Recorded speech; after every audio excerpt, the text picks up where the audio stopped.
siang Bapak Ibu, rekan-rekan semua. Sebenarnya tidak banyak kehadirannya. Di sini kami Kota 103 dengan beranggotakan saya sendiri Mas Mana, lalu ada rekan saya Maria dan juga Arif Rahman yang akan menjelaskan atau menginformasikan terkait progres dari pengerjaan proyek tugas akhir kami yang berjudul topik rekomendasi kursus online menggunakan model knowledge based recommendation system.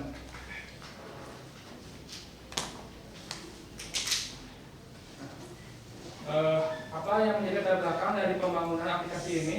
Yang pertama yaitu melihat bahwa di Indonesia ini sedang ada atau maraknya terkait gerakan atau informasi terkait transformasi digital yang dicanangkan oleh Indonesia melalui Kementerian Informasi dan Teknologi dan Informasi, yang mana transformasi digital di Indonesia ini mencoba untuk menangani suatu masalah yang didapat bahwa Indonesia ini kekurangan talenta digital, yang mana kebutuhan Indonesia ini melebihi dari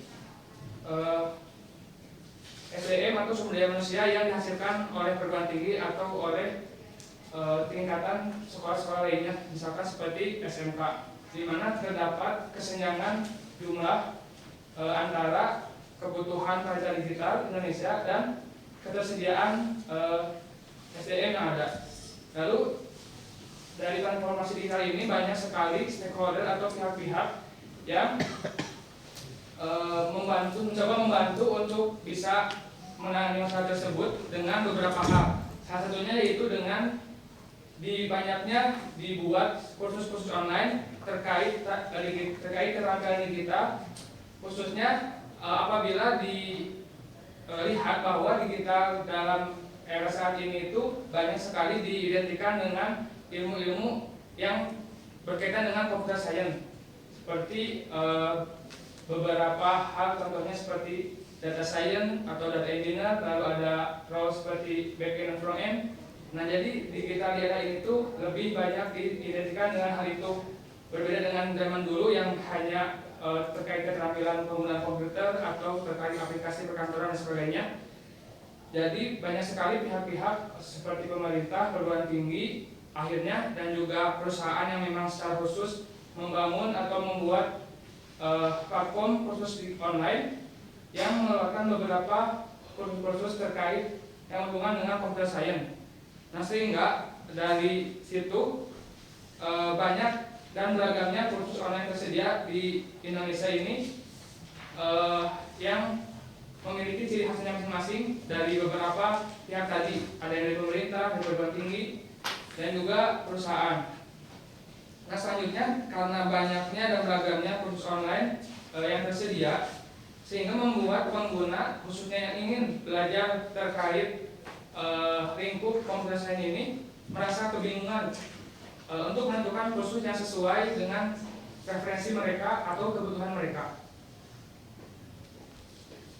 Nah, sehingga didapatkan rumusan-rumusan dari topik ini yaitu MOC Indonesia, yang mana yang menjadi acuan sistem existing dari proyek kami ini, yang dikeluarkan oleh lab dari Universitas Indonesia. Setelah diidentifikasi banyak sekali kekurangan-kekurangan dalam sistemnya, dalam fitur-fiturnya. Salah satunya yang terutama itu tidak adanya sistem rekomendasi di dalamnya. Lalu juga yang kedua ini tidak sumber dari kursus online yang ada di aplikasi MOC Indonesia ini hanya bersumber dari satu platform yang hanya dari perguruan tinggi saja. Lalu didapatkan rumusan masalah bahwa perlu adanya aplikasi rekomendasi kursus online yang mengumpulkan sumber-sumber dari platform Indonesia ini yang menerapkan sistem rekomendasi. Lalu yang kedua ini perlu juga ada aplikasi yang dapat mengumpulkan kursus online dari berbagai sumber, berbagai pihak, pemerintah, perusahaan, dan perguruan tinggi untuk mengelola kursus-kursus online tersebut. Lalu tujuan dan manfaatnya membantu pengguna, terutama yang tadi ingin belajar terkait ilmu computer science, untuk mencari kursus online yang tepat atau sesuai dengan mereka. Yang kedua, mengumpulkan kursus online dari berbagai sumber. Dan yang ketiga, memberikan rekomendasi kursus pada pengguna baru ataupun pengguna yang sudah terdaftar pada aplikasi. Lalu ruang lingkup dari topik ini yaitu bahwa kursus yang kami ambil lingkupnya hanya subjek ilmu pengetahuan terkait ilmu komputer. Lalu yang kedua, kursus yang kami kumpulkan juga hanya berasal dari sumber-sumber platform yang ada di Indonesia saja. Lalu berikut dasar-dasar teori yang menjadi acuan dari pengembangan aplikasi ini. Yang pertama tentunya ada terkait sistem rekomendasi yang kami acu dari buku rekomendasi sistem the textbook dari C.T. Agarwal, yang mana di buku ini terdapat 5 model rekomendasi. Yang pertama itu ada kolaboratif, konten, demografik, knowledge base, dan hybrid. Nah, yang kami ambil dari buku ini yaitu model terkait knowledge base rekomendasi system, yang mana secara jelasnya berikut. Jadi knowledge base rekomendasi system ini secara langsung meminta pengguna secara eksplisit meminta mengikutsertakan pengguna untuk menentukan hasil dari rekomendasinya. Lalu selain dari informasi atau data dari pengguna, knowledge model ini juga menggabungkan tentunya dengan namanya juga knowledge base. Jadi menggabungkan knowledge yang tersedia yang ada di internet. Khususnya di kami ini mengambil 2 knowledge base atau knowledge model. Yang pertama itu menggunakan ontologi, yang mana ontologi yang diacu oleh kami yaitu ontologi terkait computer science. Lalu yang kedua ini knowledge graph. Knowledge graph yang diambil ini menggunakan teknisnya itu menggunakan database Neopordik. Lalu yang kedua ini ada juga data terkait produk-produk fiturnya, yang mana di topik ini tentunya atribut-atribut data terkait kursus online. Nah, selanjutnya knowledge graph yang kami kelola ini apabila dimodelkan seperti ini, yaitu ada 5 node yang saling berrelasi dengan edge-nya masing-masing, yang mana ada user, kursus, topik. Topik ini akan diisi oleh pengetahuan atau knowledge ontologi computer science tadi. Lalu ada role dan juga platform yang masing-masing memiliki atributnya. Lalu yang kedua ini dasar teori terkait association rules network, di mana association rules network ini merupakan pengembangan dari metode statistika probabilitas terkait teori a priori, yang mana a priori itu menggunakan statistika tradisional yang harus menentukan parameter confidence atau supportnya, sedangkan IRN ini menggunakan keterkaitan atau network di antara data yang dituangkan pada grafik. Nah, jadi untuk menentukan, tidak perlu menentukan 2 parameter tadi, yang mana kita bisa lebih fleksibel mencari titik rendah dan titik tingginya itu dengan relasi-relasi yang ada pada networknya. Nah, IRN ini secara detailnya lagi akan digunakan dengan beberapa metode, yaitu ada community detection, ada centrality, dan juga similarity, yang mana community ini secara detailnya lagi spesifik akan menggunakan algoritma Low-Vein method. Dan yang kedua, similarity akan menggunakan algoritma, dan yang ketiga, similarity ini akan menggunakan cosine similarity. Nah, ketiga metode ini nantinya akan lebih detail dijelaskan di bab selanjutnya, yang mana akan tentunya diterapkan pada proses rekomendasi kursus online. Nah, ini untuk ontologi yang digunakan, ontologi computer science, di mana merupakan ontologi open source yang ada di internet, yang nantinya akan dijadikan sebagai isi dari node topik. Lalu teknologi yang digunakan, pertama ada Django sebagai framework backend pada proyek kami. Lalu ada Octopus. Octopus ini merupakan aplikasi web scraping yang tidak perlu menggunakan program atau menuliskan kode, yang hanya menggunakan UI atau tampilan langsung untuk mengambil di proyek ini untuk mengambil data-data kursus online yang ada di Indonesia. Lalu yang ketiga ada database gerak, yaitu Neo4j sebagai teknologi utama dalam mengelola knowledge gerak tadi. Selanjutnya untuk bab 4 akan dijelaskan oleh rekan saya. Baik, selanjutnya ada bab 4 mengenai analisis dan evaluasi.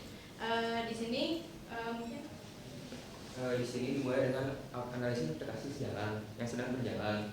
Yang pertama itu ada MOOC yang sudah disebutkan oleh teman saya, dan kedua itu ada kelas sentral. Kenapa MOOC? Karena MOOC berasal dari Indonesia, yaitu yang dibuat oleh Universitas UI, dan di MOOC itu memiliki banyak kekurangan, yang salah satunya merupakan tidak bisa registrasi, kemudian ketersediaan course yang kurang, kemudian setelah dicoba course yang tersedia itu tidak dapat diakses. Kemudian kelas sentral, kenapa kelas sentral? Karena kelas sentral merupakan teknologi sekarang masih berjalan yang dapat digunakan, serta kelas sentral itu memiliki banyak kelebihan yang dapat kami adopsi. Kemudian selanjutnya fitur-fitur yang kemungkinan akan kami adopsi yaitu merupakan fitur yang berasal dari kelas sentral yang mengajar telah kami analisis. Yang pertama itu adalah fitur mendaftar pengguna aplikasi. Akan tetapi pada kelas sentral fitur pendaftaran ini tidak adanya aktivasi autentikasi pada email, yang jadi pada proses registrasi email dapat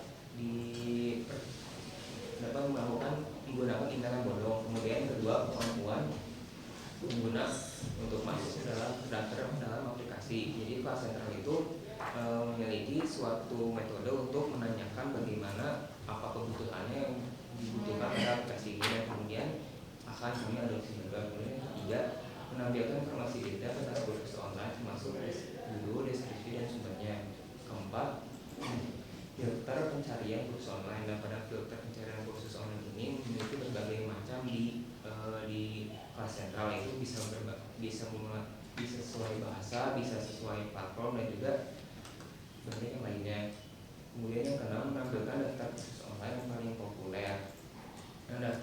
Daftar populer ini berdasarkan banyaknya review yang diberikan pada suatu kursus oleh para pengguna. Kemudian untuk nomor 7, menampilkan peringkat kursus online terbaik sepanjang waktu sepanjang 1 tahun dan terpopuler pada tahun tersebut.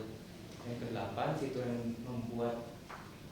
fitur untuk membuat dan mengatur daftar kursus online, yaitu berupa fitur list. Jadi pengguna dapat membuat list tersendiri, misalnya mengenai dokter, jadi bisa mulai dari tahap paling bawah atau bisa mulai dari yang mana saja. Yang ke-10, fitur untuk mengikuti.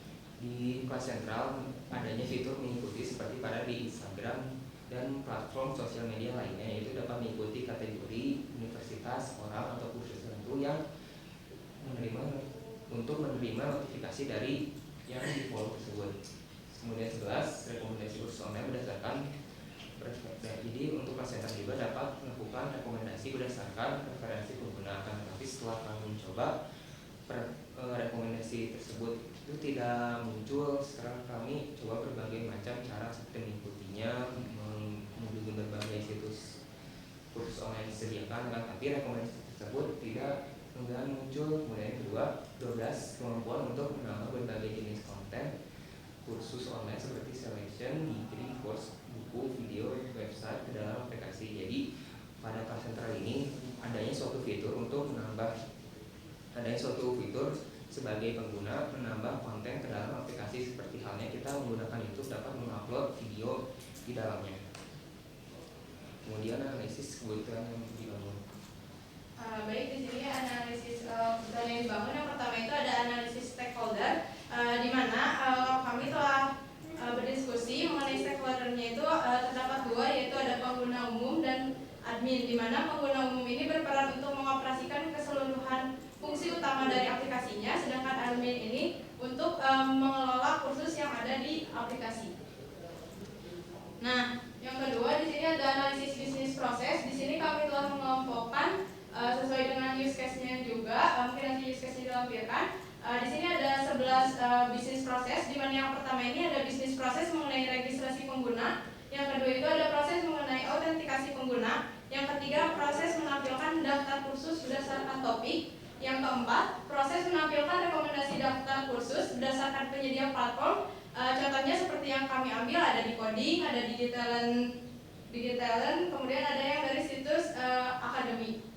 Kemudian yang keempat ada proses menampilkan, yang kelima ada proses menampilkan rekomendasi daftar kursus berdasarkan role. Role di sini maksudnya nanti ketika kami pengguna baru melakukan registrasi, kami menyajikan pilihan-pilihan di mana role ini sesuai keinginan user yang akan nanti gunakan, misalnya seperti front end, back end, data analis dan lain-lain. Kemudian yang keenam terdapat proses pencarian kursus. Yang ketujuh ada proses menampilkan detail kursus. Yang kedelapan ada proses penyimpanan data riwayat kursus. Yang kesembilan ada proses menampilkan rekomendasi kursus berdasarkan riwayat pengguna. Yang ke-10 proses mengelola data pengguna, dan yang ke-11 yaitu proses mengelola data kursus. Nah, di sini ada analisis alur pembuatan rekomendasi untuk pengguna baru. Mungkin ini salah satu fitur yang menjadi pembeda di kelas sentral dan aplikasi yang akan kami bangun.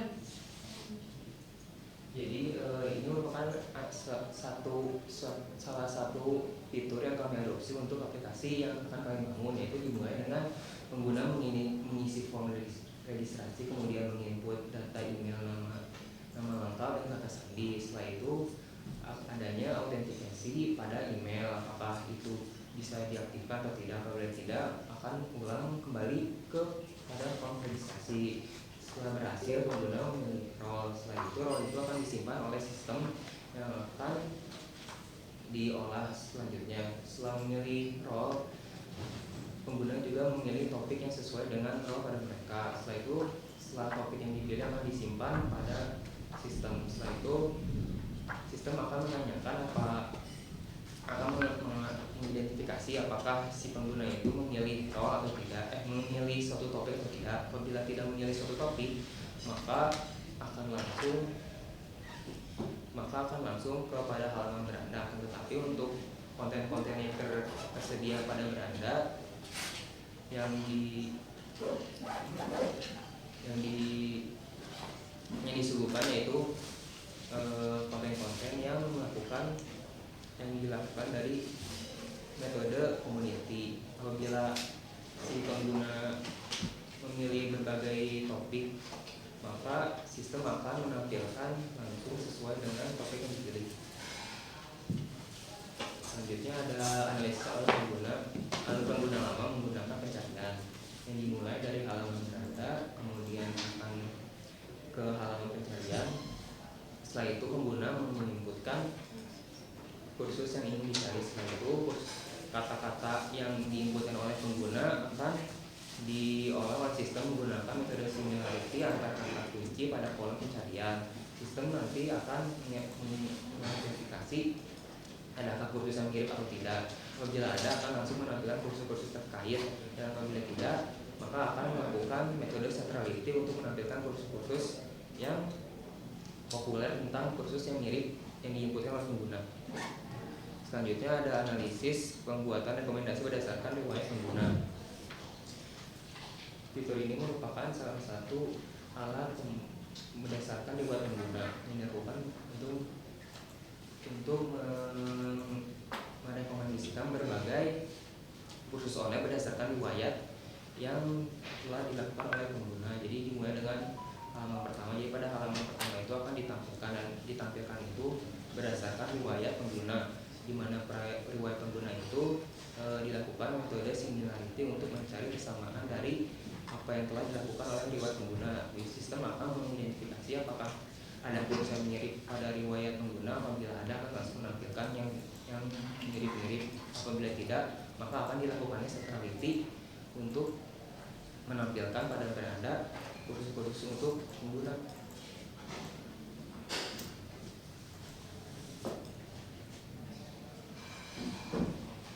Di sini ada analisis aturan bisnis, di mana analisis yang pertama itu bisnis rules-nya. Yang pertama, pada saat pendaftaran pengguna wajib untuk memilih role yang diminati. Nah, yang kedua, pengguna harus melakukan aktivasi email untuk melakukan registrasi. Nah, yang ketiga, apabila pengguna mengisi topik kursus setelah melakukan registrasi, maka sistem akan merekomendasikan rekomendasi. Yang keempat, rekomendasi kursus hanya dapat digunakan pada pengguna yang sudah terdaftar. Yang kelima, apabila pengguna mengunjungi halaman kursus online tersebut akan terhitung 1 kali setiap pengguna. Yang keenam, setiap kursus yang tersedia memiliki sumber yang jelas dan dapat diakses. Yang ketujuh, detail kursus online terdapat pada halaman lain mengenai kursus tersebut. Yang kedelapan, kursus online akan diurutkan secara bawaan berdasarkan kepopuleran kursus tersebut apabila tidak melakukan login. Yang kesembilan, fitur simpan pada aplikasi hanya dapat digunakan apabila pengguna sudah login. Yang ke-10, pengguna umum dapat mengakses aplikasi tanpa harus melakukan login. Yang ke-11, hasil dari pencarian dapat berupa kursus online seperti penyedia platform, topik, dan lainnya. Yang ke-12, pengguna dapat mengganti password, role, dan nama lengkap kapan saja. Nah, di sini ada keterhubungan antara bisnis proses, rules, bisnis proses dan bisnis rules-nya.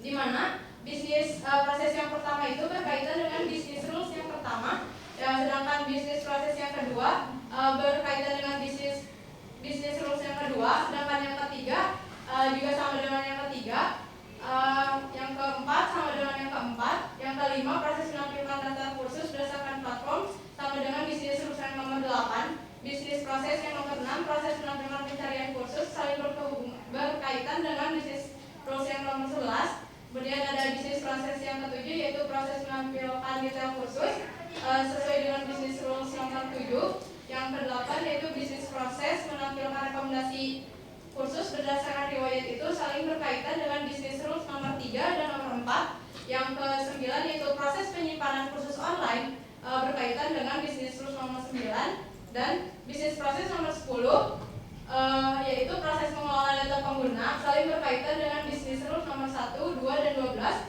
Dan yang terakhir proses mengelola data kursus berkaitan dengan bisnis rule nomor 8, 9, dan 11.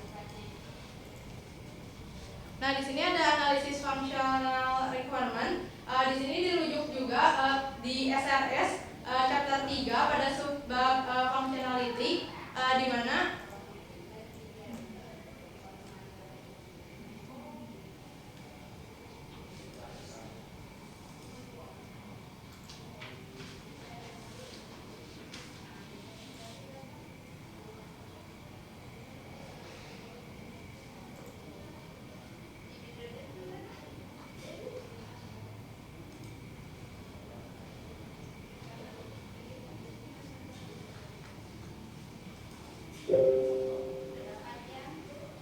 di mana di sini terdapat 11 use case diagram, di mana yang pertama itu ada registrasi akun, yang kedua ada autentikasi akun, yang ketiga ada menampilkan daftar kursus berdasarkan topik, kemudian dilanjut oleh use case nomor 4 menampilkan daftar kursus berdasarkan role. Di sini fungsinya extend, jadi jika tidak dilakukan oleh pengguna umum juga tetap berjalan.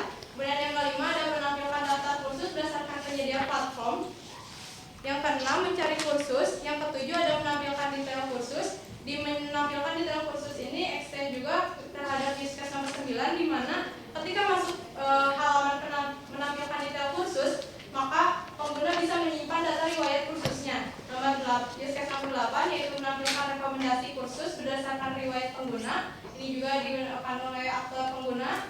Kemudian ada kelola data pengguna. Kenapa di sini digunakan oleh pengguna? Karena waktu awal itu dia sudah meng-create username, password, dan email yang sudah terautentikasi. Kemudian itu bisa diubah kapan saja oleh pengguna. Kemudian fungsinya admin di sini hanya untuk mengelola data khususnya saja. Nah, di sini pun ada use case skenario dari registrasi akun. Mungkin akan lebih didetailkan lagi dari penjelasan tadi yang fungsi Arif jelaskan, di mana di sini ada pertamanya itu ada mengakses skenario, di mana yang pertama pengguna mengakses aplikasi Resus. Resus itu adalah nama singkatan dari aplikasi kami, yaitu rekomendasi kursus. Kemudian yang kedua itu ada menampilkan halaman masuk akun. Kemudian pengguna mengklik tombol buat akun. Nah, yang keempat itu sistem akan menampilkan halaman pendaftaran. Nah, yang kelima pengguna harus menginputkan nama, email, dan password. Kemudian yang keenam pengguna menekan tombol daftar. Yang ketujuh, sistem akan melakukan validasi inputan pengguna berdasarkan nama, email, dan password. Kemudian aplikasi mengirimkan email aktivasi akun. Nah, yang kesembilan, ketika aktivasinya sudah selesai, maka aplikasi akan menampilkan lagi, akan menyimpan data pengguna terlebih dahulu, kemudian akan menampilkan pilihan memilih role. Nah, setelah memilih role, aplikasi dapat menyimpan role terlebih dahulu, kemudian aplikasi memberikan lagi topik dan penggunanya memilih juga. Setelah itu ada kondisi di mana jika salah satu inputan tidak diisi, akan menampilkan message yang wajib diisi, yaitu atas field nama, email, password. Kemudian yang ke-5, untuk karakter tidak boleh lebih dari 255.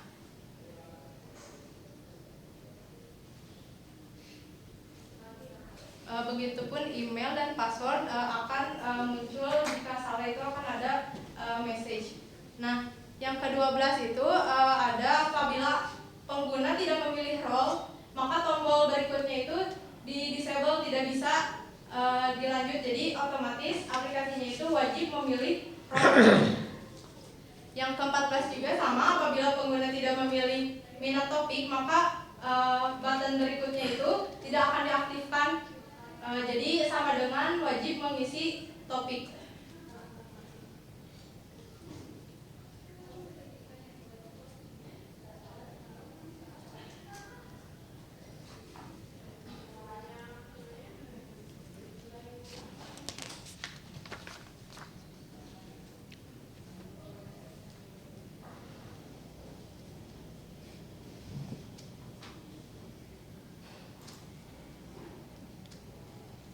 Nah, jadi yang utamanya itu agar lebih jelas lagi, membuka aplikasinya, kemudian sistem menampilkan halaman login, kemudian di situ pengguna harus memilih untuk buat akun, kemudian sistem menampilkan halaman pendaftaran, kemudian pengguna menginputkan nama, email, dan password seperti yang tadi saya sebutkan. Kemudian di sini pengguna wajib memvalidasi data emailnya terlebih dahulu. Nah, setelah aktif di sini maka bisa dilanjut.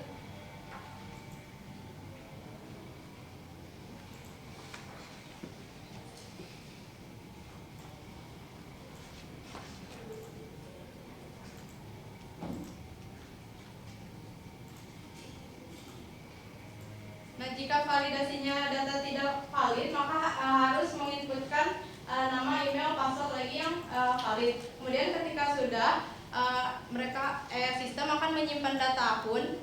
Kemudian sistem menampilkan opsi role. Nah, kemudian memilih satu role. Setelah memilih satu role, menyimpan data role dan menampilkan opsi daftar topik sesuai role. Nah, di sini ada kondisi yang tadi saya sebutkan. Jika topiknya tidak dipilih, maka button untuk berikutnya akan dinonaktifkan. Seperti itu. Yang kedua ada proses pendaftaran, ada proses autentikasi pengguna. Ini kurang lebihnya sama. Namun tadi ketika registrasi untuk pengguna baru itu ada pembeda fitur dari yang kelas sentralnya itu sendiri, yang aplikasi pembandingnya. Nah, di mana ketika menyimpan data riwayat pengguna, nah di sini itu kan tadi sudah memilih role dan sudah memilih topiknya. Kemudian di sini yang tadi dasar teori yang dijelaskan oleh rekan saya Hilman, di sini akan melakukan centrality pada topik yang diminati, di mana topiknya tersebut nanti akan mengclustering topik berdasarkan ontologi yang dimiliki. Nah, ketika sudah sesuai dengan ontologi yang dimiliki, maka sistem itu akan melakukan centrality untuk mendapatkan kursus yang populer. Kemudian ketika sudah mendapatkan kursus yang populer, sistem akan menampilkan halaman kursus tersebut kepada beranda. Nah, yang kedua ada yang autentikasi pengguna. Kurang lebih sama seperti yang ada pada registrasi, mungkin dirujuk juga di SRS.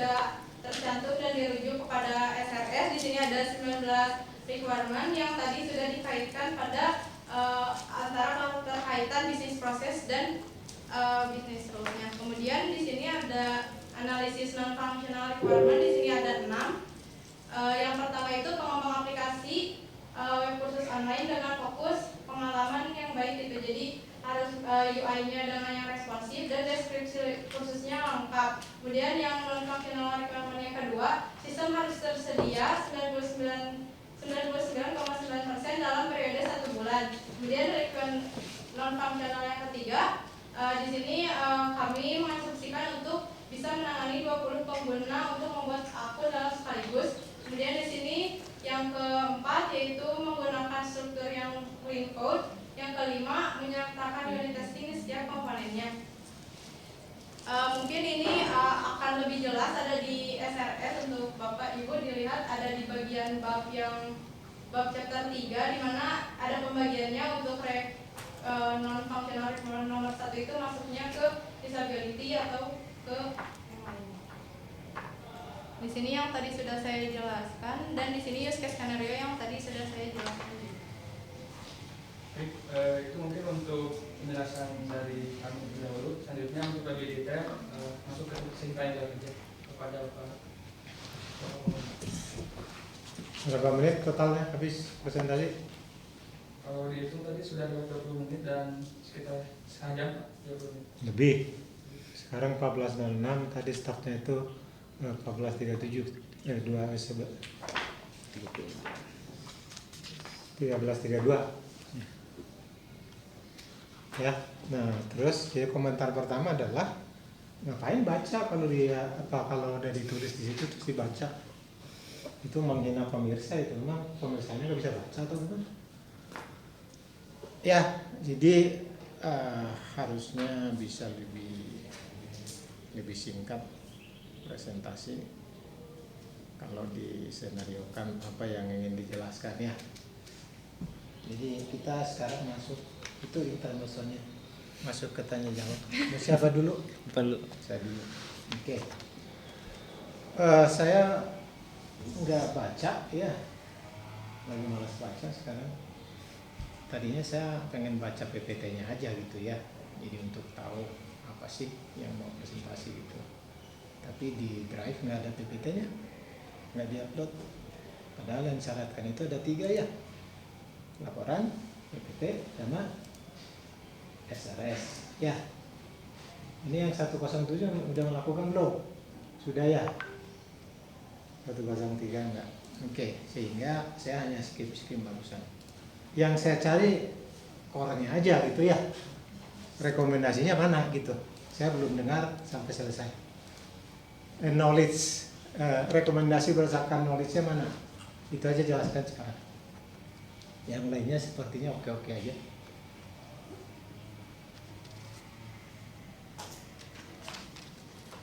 Apa mau langsung pakai itu boleh? Mungkin dari diskusi ini Pak, jadi knowledge yang tadi akan kami gunakan itu tadi ontologi computer science, yang mana ontologi ini tuh akan diisikan atau menjadi isi data dari topik dari setiap kursus. Kan topik sama kursus itu berbeda gitu. Nah nanti kursus itu karena kursus itu lebih detail ke judul akan mempunyai topik yang tadi dari ontologi computer science. Nah lalu selain knowledge ontologi itu kami juga meminta langsung itu si user itu untuk menentukan hasil rekomendasinya yang mana. Gimana? Minta hasil rekomendasi ke user? Menentukan user itu dilibatkan langsung terhadap hasil rekomendasinya. Jadi user itu menentukan rekomendasinya udah ada belum? Ya Pak? Rekomendasinya udah ada? Belum. Udah kok minta? Mana sih logikanya itu? Jadi user itu dilibatkan langsung dalam. Oke, saya menduga kamu mau ngejelasin yang recommender yang knowledge base kan? Ya. Jadi kenapa itu nggak didefinisikan di awal dulu? Itu di awal, saya nggak ketemu itu di awal-awal. terlalu singkat ya. Hah? Bukan terlalu singkat. Jadi gambar ini kan bukan gambar bukan masalah kalian kan ini. Ini teori kan? Ya Pak. Iya, punya kalian yang mana definisikan dari di bab 1? Apa kira-kira knowledge base recommender kalian itu apa? Nggak ada kan? Kalau ini di sini tidak ada Pak. Hah? Nah, itu yang pertama yang saya tulis di sini. Jadi di bab 1 saya tidak menemukan kalian itu mau menceritakan apa sebagai pengantar atau definisi masalah atau apapun. Jadi kalian itu terbawa seperti apa? Query biasa, ya. Gak ada bedanya dengan yang knowledge base recommender. Lanjut. Jadi Pak, tadi bahwa knowledge ini itu user bisa menentukan langsung isi rekomendasinya dengan tadi meminta topik yang diinginkan sama role yang diinginkan oleh user. Selanjutnya akan dibantu juga oleh ontologi tadi yang diisikan pada topik sebagai penentu bahwa atau penghubung antara judul yang berbeda. Karena setiap sumber kursus itu tentunya ada yang menggunakan bahasa Inggris, terus ada juga yang bahasa Indonesia secara khusus. Nah, topik itu sebagai acuan utamanya gitu dalam menentukan tadi kursus mana yang memang sama dan juga yang memang diinginkan oleh user. Cukup Pak. Saya kalau bisa ininya aja yang dijelasin deh, flow recommendernya yang nomor berapa nih?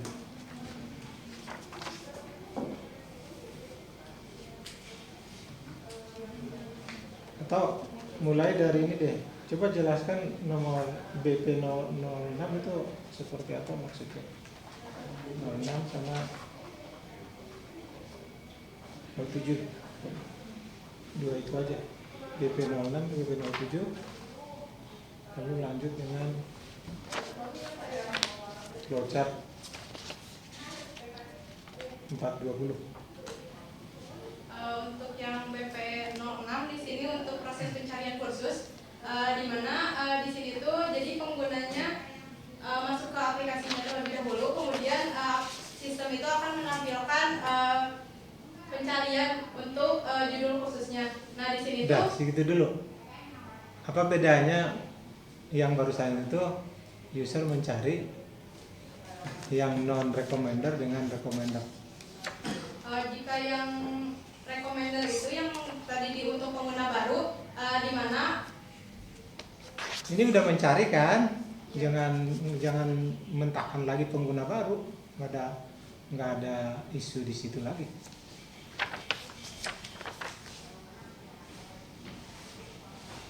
bedanya itu untuk yang pencarian itu berdasarkan Ya keinginan gini ya.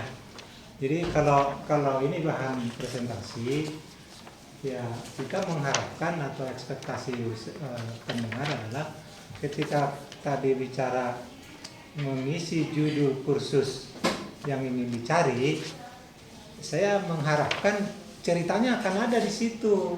Nah ini kalau yang biasa akan begini, kalau yang knowledge base begini misalkan gitu loh. Jadi datar-datar aja berarti nggak ada bedanya. Kalau flowchart yang terakhir itu mana ya yang ada? Yang apa itu ada? Ya berarti ini penjelasannya sama ya? Nggak, kalian belum mempersiapkannya menjadi penjelasan untuk topik kalian. Mindsetnya masih apa? Yang biasa gitu ya, non recommender. Ini kayaknya. Jadi sebenarnya ada 3 case Pak di aplikasi informasi ini. Jadi ada 3 case. Yang pertama tuh memberikan rekomendasi ke pengguna baru, yang mana tadi di tahap registrasi. Jadi pengguna baru tuh akan diberikan pilihan atau opsi preferensi dulu. Ya runut lah, mulai aja dari itu. Cita-citanya ingin menjelaskan apa dengan BP06.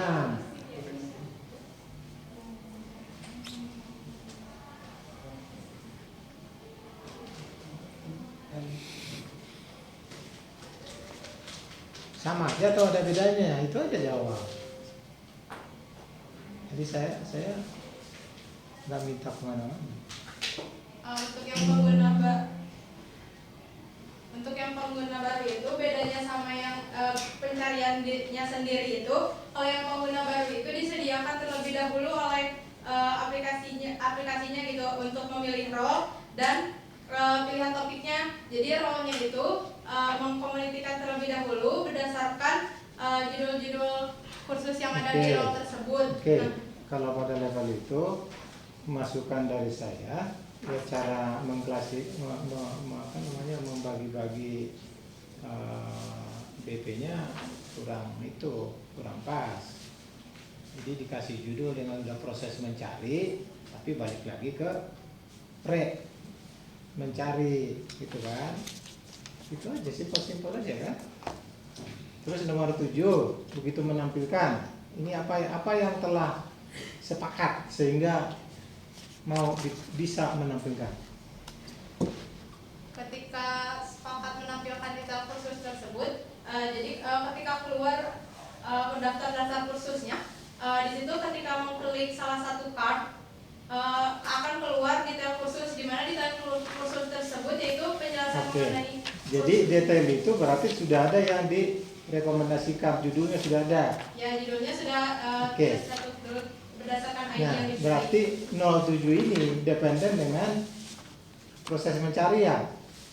Mana kira-kira yang bisa mensupport ini?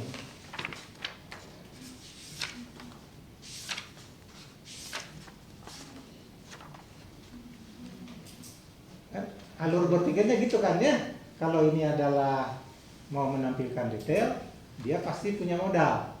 Dia ingin mendetailkan yang mana, gitu kan? Nah di sini mana itu? Pintu masuknya untuk 07 ada nggak? Dari yang dependennya itu? Nggak ada. Iya, kan enak kan? Itulah itulah catatan. Nah, saya hanya memberi ilustrasi bagaimana membaca kritis pekerjaan kita sendiri. Kita maknai apa yang kita sebutkan itu. Ya, saya ngambil 67 langsung nyambung ya.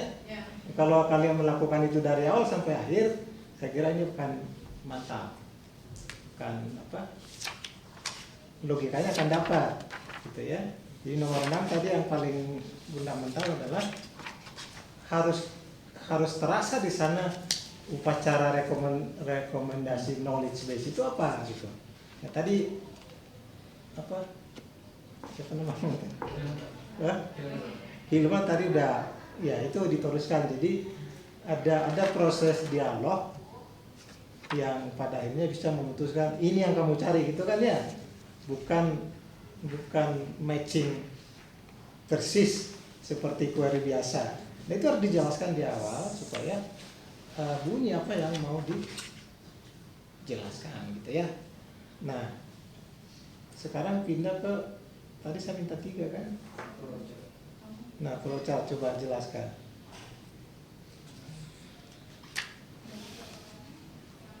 Bunyi nggak ini?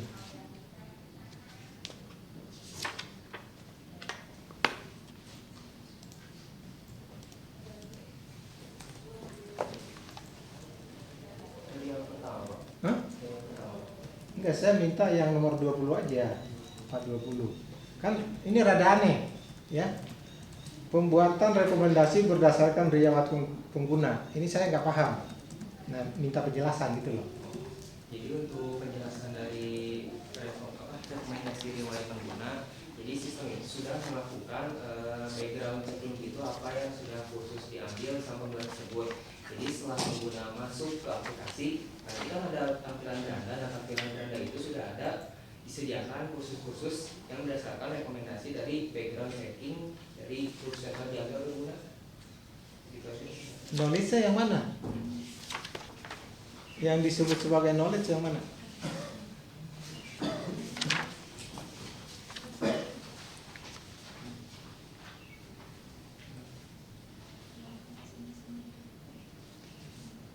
Jadi untuk pertama itu apabila pengguna belum memiliki. Waduh, di sini jangan bawa lagi mundur ke sana, gak ada hubungannya dengan yang belum memiliki ini. Jadi Fokus lah, fokus. Jadi pengguna yang baru sedikit memiliki histori kursus online, maka sistem akan melakukan similarity dari kursus-kursus populer. Jadi apabila pengguna masih sedikit, jadi knowledge-nya adalah similarity penggunaan orang lain, ya, pengetahuan dia tentang bagaimana orang lain karena sistem khusus digunakan untuk merekomen ke pengguna yang baru. Itu kolaboratif atau bukan knowledge base itu? Kolaboratif filtering itu? Bukan? Centrality, Pak. Hah? Betul Kak. Oh, Harus bisa membantah ya. Jadi jangan bukti kamu memahami betul, bisa meluruskan yang kurang tepat, atau bahkan bisa ya mengupdate yang salah paham dan seterusnya. Ya. Saya mengambil dari pemahaman teman saya Pak. Jadi knowledge yang digunakan di sini itu di taksonomi ontologinya itu ontologi antara menghubungkan. Oke, saya paham lah. Jadi judul yang perlu diupdate. Ya. Jadi bukan riwayat pengguna, tapi pengguna yang lain. Gitu tepatnya kan tadi kalau dia yang benar ya. Jadi kalau seperti itu, kalau semangatnya adalah seperti kolaboratif, artinya pengguna lain kan memberi rekomendasi kepada pengguna yang baru sedikit menggunakan pengetahuan pengguna lain. Jadi bukan riwayat pengguna. Ya, saya tadi waktu baca pertama pengguna itu yang saya bayangkan ya dirinya. Makanya begitu langsung aneh ketika penjelasannya ditambahin dengan sejarah. Sebentar Pak. Kan kemarin sepakat kita belum ke kolaboratif kan ya. Kalau ke kolaboratif jadinya hibrid ya. Nah, kemarin itu kita sepakat bahwa knowledge base-nya itu adalah riwayat, karena ada dua kan, ketika si pengguna belum memiliki riwayat kursus dan pengguna sudah memiliki riwayat kursus, apakah sudah sedikit atau enggak belum. Nah, yang sudah memiliki riwayat kursus, dia kan sudah punya riwayat tuh, itulah yang jadi knowledge-nya. Dan knowledge itu dalam hal ini akan dicocokkan dengan taksonomi dari si kursus komputer science-nya, bahwa nanti akan ada community-nya cenderung kemana, akan ada bantuan tags untuk melakukan community-nya tersebut itu, bahwa nanti ujung-ujungnya sudah tahu bahwa berdasarkan knowledge base hanya yang dari history kursus pengguna, diketemukanlah kursus yang mendekati yang cocok untuk diberikan rekomendasi. Nah, nantinya si kursus itu pernah diambil oleh pengguna-pengguna yang lain yang punya profil yang sama. Nah, itu kan belum sampai ke sana kan ya? Urusan lain. Enggak sebelum sampai ke sana, enggak. Sementara hanya fokus ke histori yang dimiliki pengguna, similarity-nya, tek-tek miripnya dengan mana di ontologi gitu ya. Di taksonomi itulah dilakukan apa itu popularitas, centrality di sana berdasarkan community. Oh, di community itu mana yang populer? Oh, yang ini, itulah yang akan diberikan rekomendasi gitu. Jadi belum sampai ke kolaboratif. Kemarin itu hanya baru sampai ke taksonomi dan centrality-nya gitu. Jadi dari komunitas itu berdasarkan kecocokan tag sama riwayat histori pengguna, cari komunitasnya. Dari komunitas yang populer di komunitas itu apa, itulah yang akan diberikan rekomendasi gitu. Bahwa kursus itu pernah diambil oleh pengguna yang lain, belum kan, kita enggak kan gitu. Jadi ya, khawatir miskom. Jadi knowledge-nya itu yang tadi aja Pak, riwayat.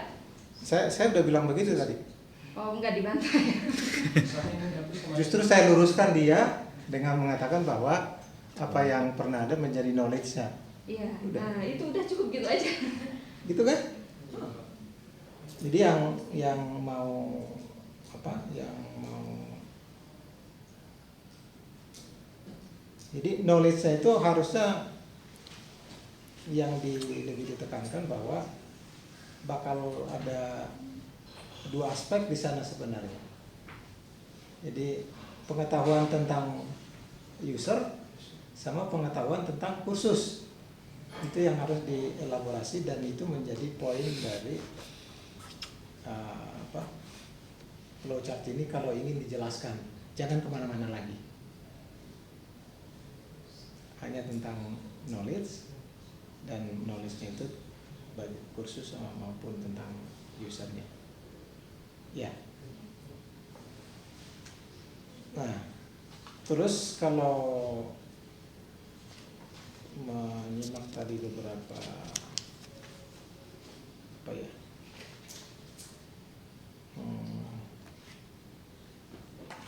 Jadi kalian banyak daftar tabel disebut business rules, terus apa requirement dan seterusnya. Ada tadi yang di highlight ya. Kita disuruh melihat tuh. Bilangnya tadi di bab 3. Lola tadi yang bicara. Itu yang mana sih yang dia bicarakan? Bisa dilihat gitu. Nah, saya begitu dibilang bisa lihat, saya cari-cari, nggak ketemu, nggak keburu lupa saya malah. Tadi kata-katanya apa sih? Gitu.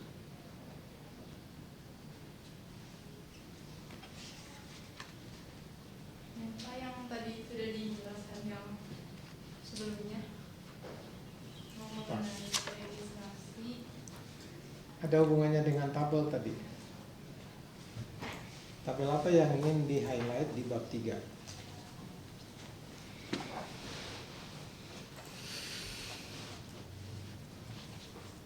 Ini yang use case skenario, Pak. Hah? Yang bab 3. Chapter 3, subbab functionality. Yang tadi sudah dijelaskan juga. Oh, ada yang cross reference dari bab 4. Nggak, tadi kamu bicaranya di bab 4. Iya, Ya, ini ini. yang bab 4 mengacu ke SRS chapter 3 bagian subbab functionality. Oke, coba. Diam dulu itu. Jadi mengenai use case scenario di 4.2.10 4.22.10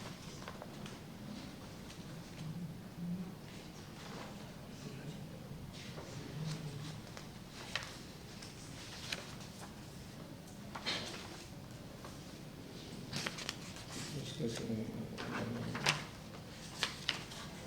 sebab functionality.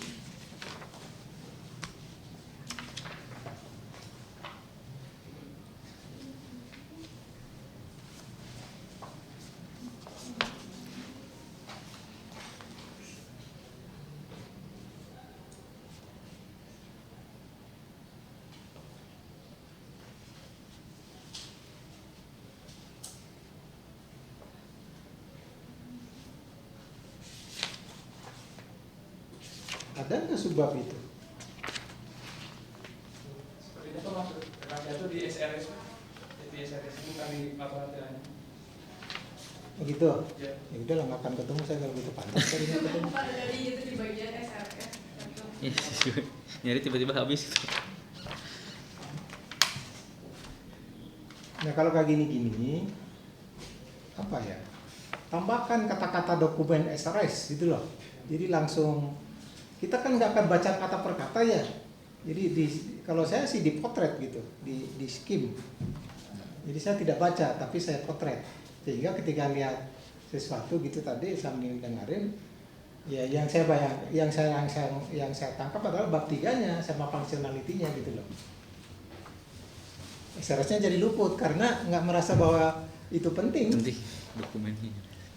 Ya. Nah tapi SRS tidak diupload ya, nggak bisa dilihat juga. Pada dokumen SRS chapter 3 subbab functionality. Memang SRS-nya berapa chapter? 6. Seperti PA. Berapa total? Ada 3, Pak. Oh, 3 aja. Ya, Bapak dulu, Pak Lukman. Oke. Oke, agak sedikit mundur ya. Untuk topik sebenarnya saya baru ya untuk membahas knowledge based recommendation system ya. Jadi mungkin beberapa yang tadi terkait dengan domainnya tadi sudah disampaikan oleh Pak Janer ya. Tapi mungkin karena saya baru di sini beberapa hal nanti akan saya tanyakan terkait dengan hal-hal yang kaitannya dengan knowledge base gitu ya. Tapi mungkin dari sisi kita tulis dulu mungkin ya, nanti silakan bisa dicek di sini ada beberapa hal yang sebetulnya mungkin lupa atau mungkin memang tidak tersetting ya terkait dengan page number ya. Nanti silakan dicek kembali. Yang paling krusial sih sebenarnya di bab satunya ini cukup banyak ya. Dari sampai beberapa halaman, tapi saya belum menemukan inti dari masalahnya seperti apa. Ya, itu summary dari yang saya bilang tadi. Gitu. Di awal-awal. Justru lebih enak ketika lihat oh ini rumusan masalahnya udah lumayan lah ya untuk rumusan masalahnya. Kenapa kalian nggak ngembangin aja dari rumusan masalah yang ada? Terlalu banyak kalian ngebahas terkait dengan kursus online yang ada di mana-mana gitu ya. Kemudian kalian nggak lupa terkait dengan masalah intinya apa sih sebetulnya. Itu sih catatan yang pertama terkait dengan bab yang pertama. Kemudian di sini ada satu istilah yang sering dibahas tapi saya belum nemu nih terkait dengan role. Role itu tuh sebetulnya apa sih beda? Kalau minat oke lah ya. Ini yang disebut dengan role ini apa kaitannya dengan nanti sistem rekomendasi yang kalian buatkan? Kalau itu ada istilah apa mungkin karena singkat itu Ya. jadi belum menjelaskan secara keseluruhan. Di role ini itu dideskripsikan di lapangan itu merupakan suatu fokus area dari pekerjaan-pekerjaan yang ada di IT atau computer science seperti front end, back end, DevOps dan sebagainya gitu. Nah nantinya di aplikasi ini tuh si pengguna akan diberikan opsi gitu ingin menjadi role apa, nanti role itu tuh menjadi hubungan lagi ke topik khususnya gitu. Jadi role ini tuh memiliki topik khusus gitu. Oke. Ada role dan ada minat. Ya, minat. Oke, minat atau topik ya. Berarti setiap role itu dia punya minatnya yang berbeda dengan role yang lain. Role itu menggambarkan posisi kerja, fokus area atau ini atau apa ya? Atau apa namanya itu? Posisi kerja gitu. Role itu. Lebih ke preferensi pengguna umum ketika menggunakan aplikasi itu tuh ingin menjadi role apa gitu sebagai apa di situ. Oke, role ini kalian tentukan dari mana? Role-nya itu ditentukan dari Setelah registrasi itu nanti ditanyakan. Ya kayak kan ditanyakan kan, ada listnya tuh. Ya. Nah kalian membuat si list atau macam-macam role itu berdasarkan apa gitu? Nah, kami itu sempat mencari juga gitu Pak, ingin mencari ontologi atau taksonomi terkait role kerja itu, namun belum menemukan.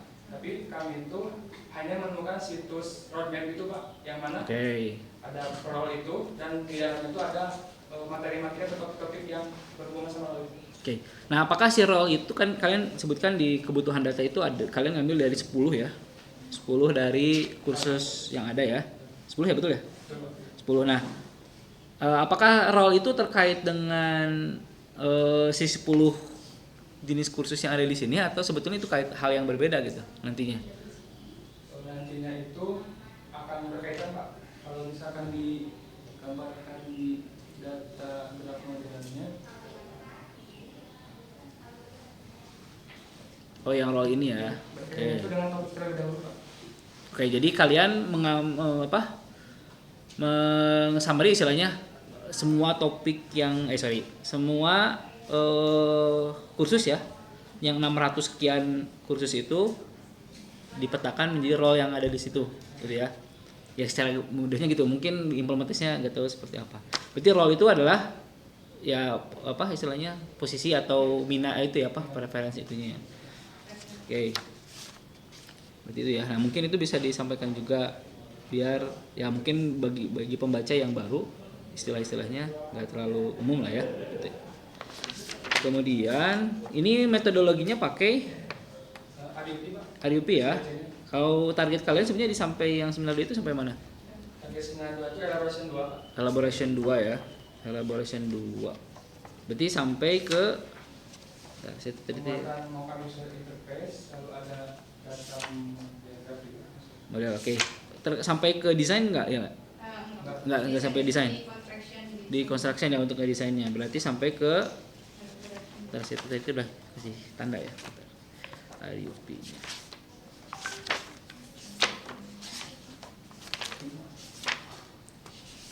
Mana sih? Oh ini. Elaboration dulu. Oke, yang requirement ya, sampai elaboration 1 2. 2. Di sini ada analisis dan desainnya. Dokumen SID versi 1, mockup user sama model data graph ya. Mockupnya kalian buat dalam bentuk Figma. Oke.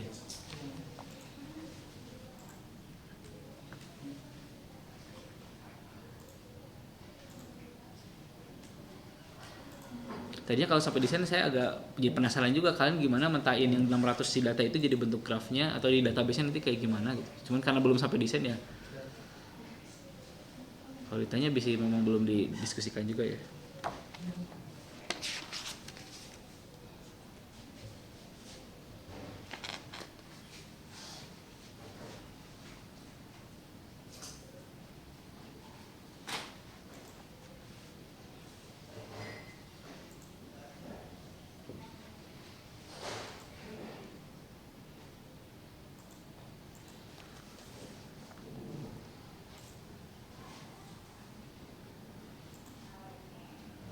Oke, ini untuk yang registernya. Nah, mana yang kalian untuk yang topik itu di mana ketika ini? Itu ketika registernya sudah terverifikasi emailnya, maka akan muncul menjadi role apa sekarang. Nah, si isinya itu ditentukan oleh tadi yang mengikuti roadmap. Ketika itu misalnya kita memilih salah satu yaitu back end, maka akan tombol selanjutnya. Nah, di sini topik pembelajaran yang sesuai dengan back end itu ada apa saja. Nah, kemudian ketika sudah memilih muncul card. Nah, yang tadi metodenya sudah dijelaskan yang sebelumnya yang menggunakan metodologinya. Kemudian di sini tuh kursusnya ketika diklik akan masuk ke halaman detail kursus.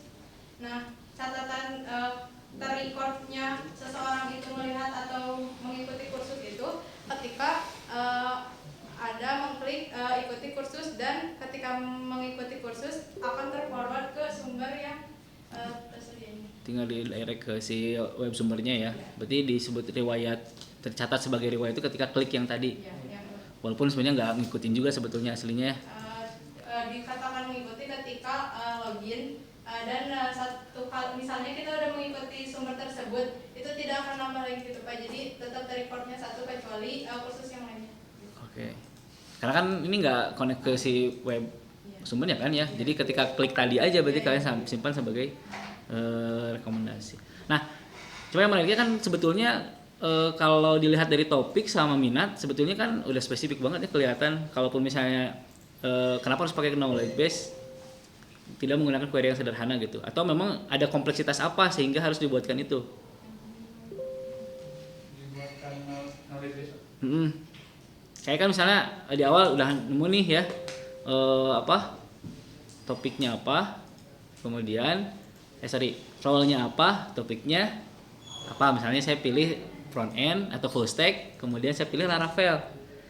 Nah, berarti kan yang direkomendasikan kan pasti yang key-nya itu ada kaitan dengan Laravel, udah beres kan semuanya muncul aja, karena si judul-judul sekarang itu kan judul-judul course itu udah lebih mudah untuk dibaca lah ya gitu ya. Nah, kalau secara ini mah walaupun sebelum sampai ke desain atau apanya, nanti gimana tuh kalian apakah mencari berdasarkan key judul si course-nya atau nanti kalian lihat juga di dalamnya gitu. Yang direkomendasikan itu yang seperti apa gitu. Apakah yang Laravel aja atau nanti tuh dikasih juga yang lain, yang penting full stack gitu. Misalnya di Django gitu, misalkan full stack Django dia akan masuk ke rekomendasi nggak? Kalau misalnya saya pilihnya itu minatnya role-nya itu adalah full stack, yang minatnya itu adalah Laravel, bakal muncul nggak nanti tiba-tiba Django gitu? Nah jadi Pak, di sini penggunaan dari namanya itu menggunakan ontologinya. Jadi kan ontologi itu nantinya akan dibentuk sebuah graf. Nah, ketika topiknya itu ditentukan, yang mana topik itu diambil dari ontologi, sedangkan kursus itu kan detailnya itu judul kursus yang banyak itu kalimat. Nah, nanti itu di kursus juga kan akan diterapkan teks atau atribut topik atau relasi gitu ya.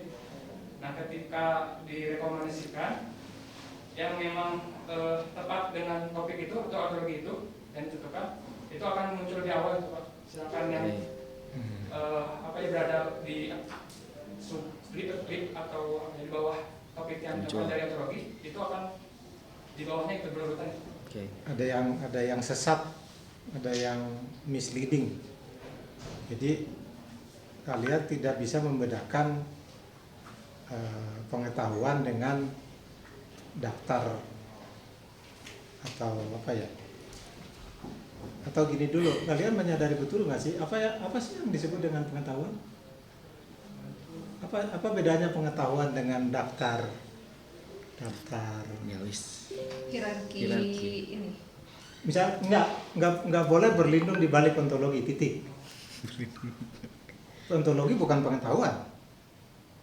Bagaimana ontologi jadi pengetahuan itu dulu dijelaskan agar bisa merekomen.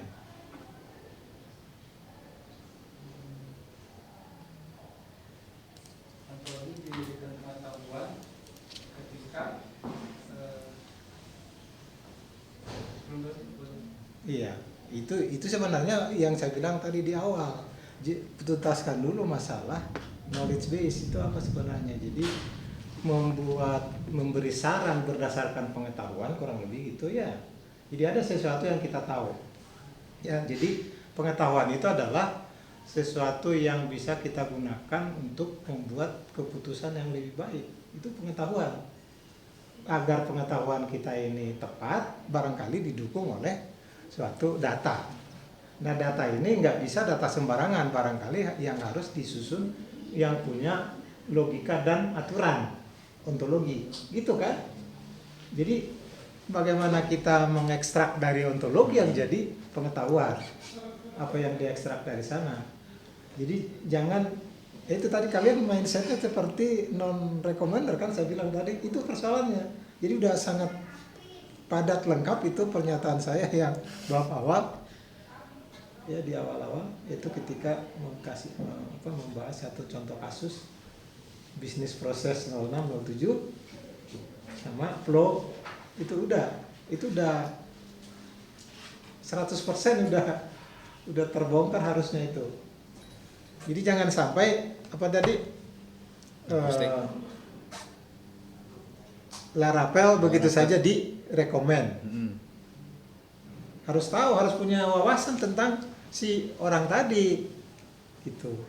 Jadi pengetahuan tentang user dan pengetahuan tentang kursus ini akan apa nanti ya. Itulah bedanya dengan query matching biasa gitu ya. Hanya kecocokan dengan itu, apa yang dia cari.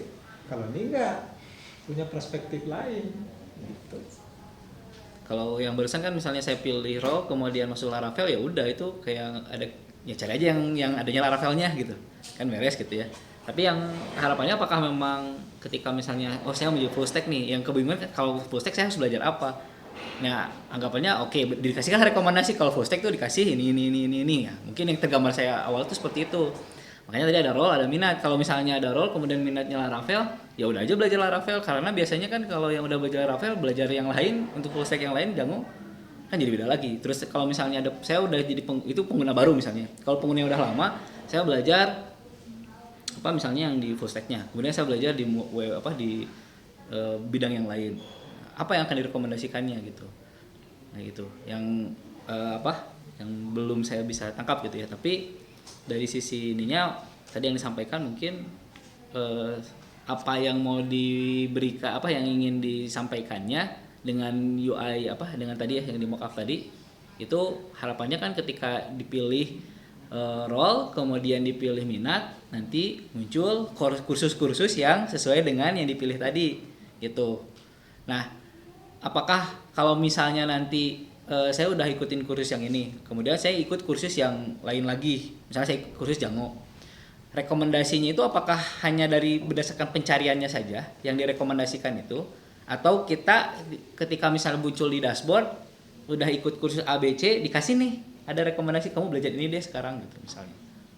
Apakah sejauh itu atau memang hanya pas di awalnya aja ngasih di dashboard sesuai dengan preferensi yang di awal gitu ya, gimana?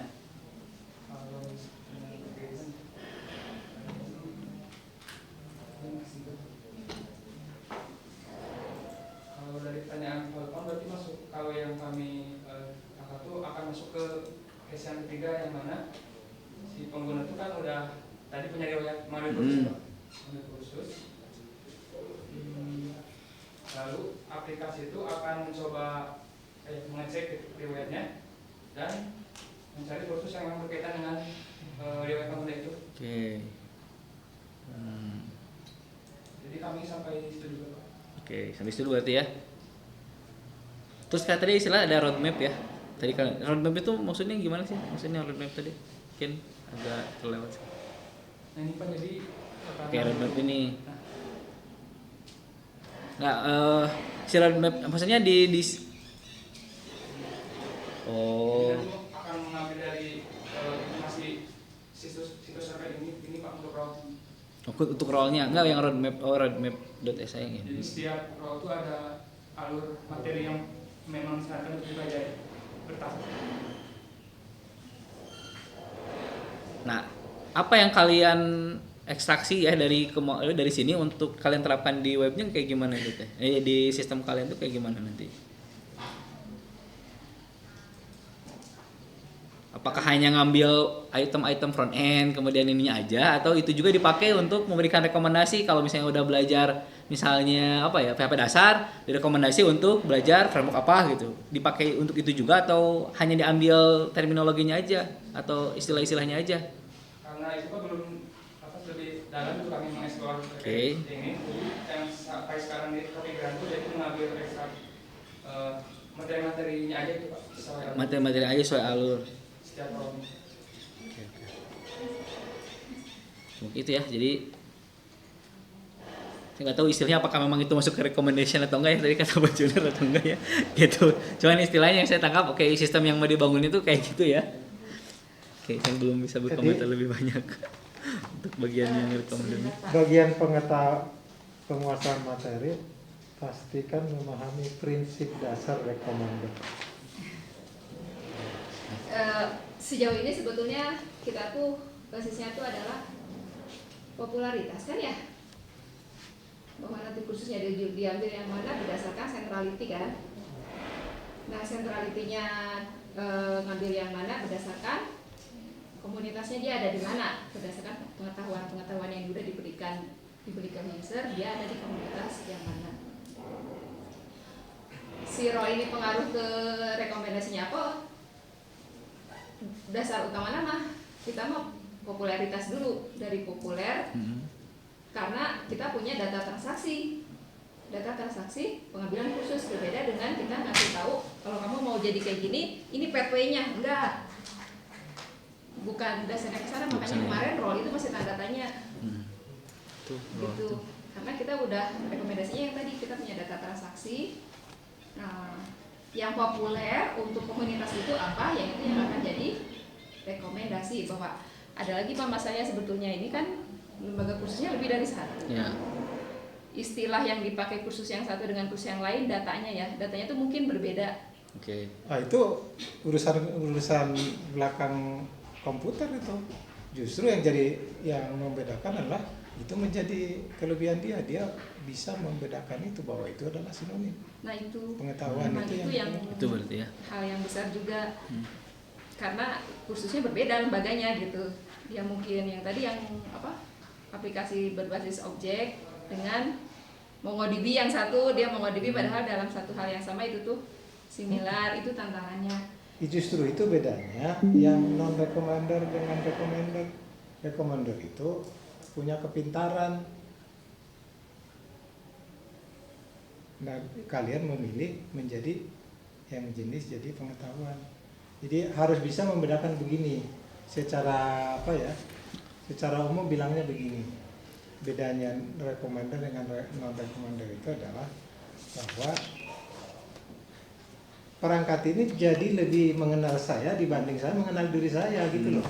Jadi dengan saya dialog sedikit apa segala macam sama dia dikorelasikan, diasosiasikan gitu ya. Di mungkin salah satu yang populer, salah satu most wanted, gitu kan ya. Dikalkulasi lah sama dia. Lalu mungkin Anda tepat kursus yang ini. Itu bedanya. Jadi di belakang bermain probabilistik, bukan exact match. Itu maksud saya di penguasaan materi, pastikan memahami prinsip dasar. Itu logika dasarnya di sana. Sehingga walaupun sama-sama memutuskan berdasarkan populer, tapi background berpikirnya berbeda. Walaupun keputusannya sama. Ya kan? Jadi bahwa justifikasinya berdasarkan populer itu bisa sama antara recommender dengan non recommender.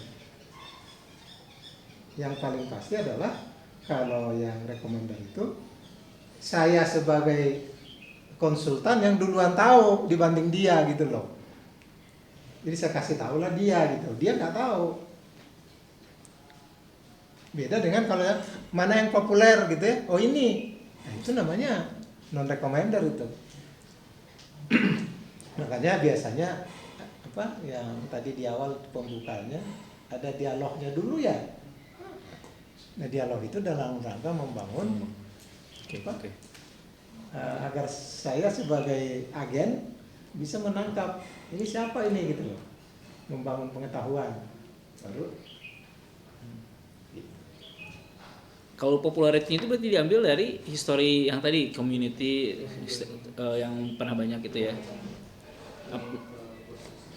Oke, ini mungkin rencana kedepannya. Ketika misalnya nanti kalian simulasikan, apakah kalian akan membuat semacam apa istilah?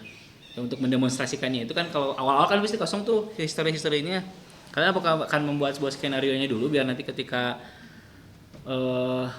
ada yang daftar itu nggak kosong banget kan, kasihan. Yang pertama kali daftar dia nggak ada transaksi sama sekali kan. Dia mau dikasih apa tuh? Cold start. Ya, gitu. Itu mah rencana kedepannya kira-kira mau seperti apa, walaupun mungkin nanti bisa berubah aja. Cuman saya pengen tahu nanti gimana. Udah terjawab sih Roy tadi itu. Tadi ya. Nggak masalah itu. Oh, iya. Oke. Ya paling Pak, untuk skenario tentu akan diatur lagi 3 case tadi. Nah, ada penggunaan baru, riwayat, dan juga pencarian. Nah, karena di Dukana juga kami ada dua jenis data, itu ada data khusus terkait khususnya, aktivitas khusus, dan ada transaksi atau pengambilan pengguna ke khususnya. Nah itu tuh digunakan untuk yang case merekomendasikan ke pengguna yang telah memiliki riwayat, karena di data transaksi itu tuh ada course ID sama user ID. Nah ini menjadi kendala juga gitu, jadi di data transaksi pengambilan kurs ini kita tidak dapatkan yang khusus Indonesia gitu. Kami dapatkan itu data pengambilan kurs itu dari luar negeri, kursus-kursus yang ada di platform edX. Nah, jadi tantangan kami juga itu tuh, jadi kami akan menggabungkan antara data pengambilan kursus itu dengan data atribut kursus yang di Indonesia yang kami ambil dengan cara scraping. Jadi scraping ya berarti. Oke. Terakhir mungkin di sini walaupun kalian salah menuliskan ya terkait dengan non fungsional, di sini masih tulisannya functional requirement. Di sini ada sistem harus tersedia 99,9% dalam periode 1 bulan. Nah itu maksudnya gimana ya? 99,9%. Dan fungsional lagi. Jadi ditulisnya fungsional, walaupun judulnya non fungsional. Jadi saya nggak tahu nih. Halaman 73 ya.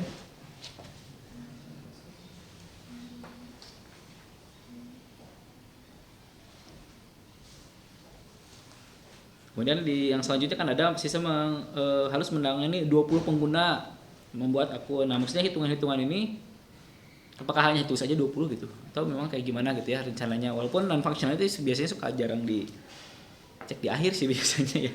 Cuman ya setidaknya rencana kali itu kayak gimana sih terkait dengan ini? Kemudian harus tersedia 99,9%. Harus bunyi lah. Ini relatif terhadap apa kalau tidak?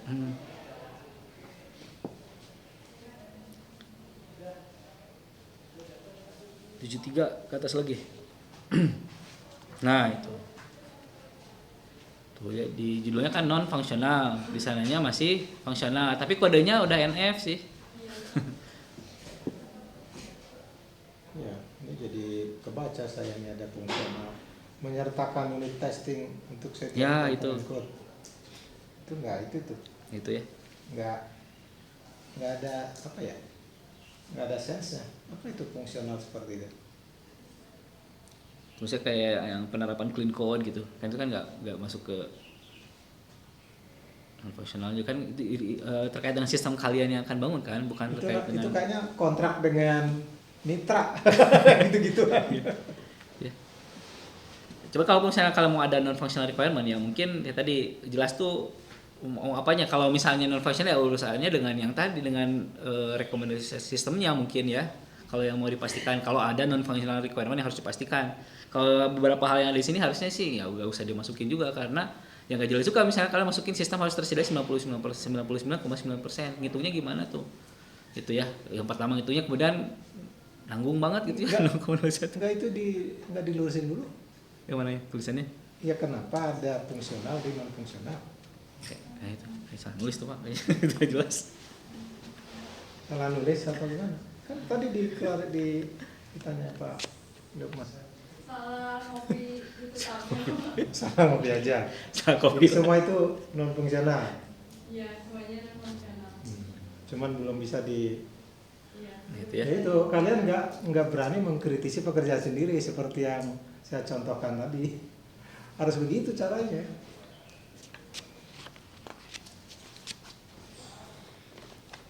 Oke, dari saya mungkin udahlah. Di beberapa nanti tinggal cek aja di sini. Mudah-mudahan bisa kebaca tulisannya. Saya juga cukup. Saya langsung paket aja udah. Iya. Kakak, Paket. Iya. Di sini. Paket kan yang tadi yang saya buka di awal. Buka aja. oh knowledge. Mana knowledge-nya? Dan bagaimana membuatnya? Diturunkan dari mana? Digunakan kapan? Nah gitu kan nggak ketemu. Ya itu aja benarnya. Baik, mungkin kali itu saja. Terima kasih banyak untuk Pak Joni dan Pak Lukman beserta Bu Ade sebagai pembimbing yang telah memberikan saran masukan untuk topik dosen kami.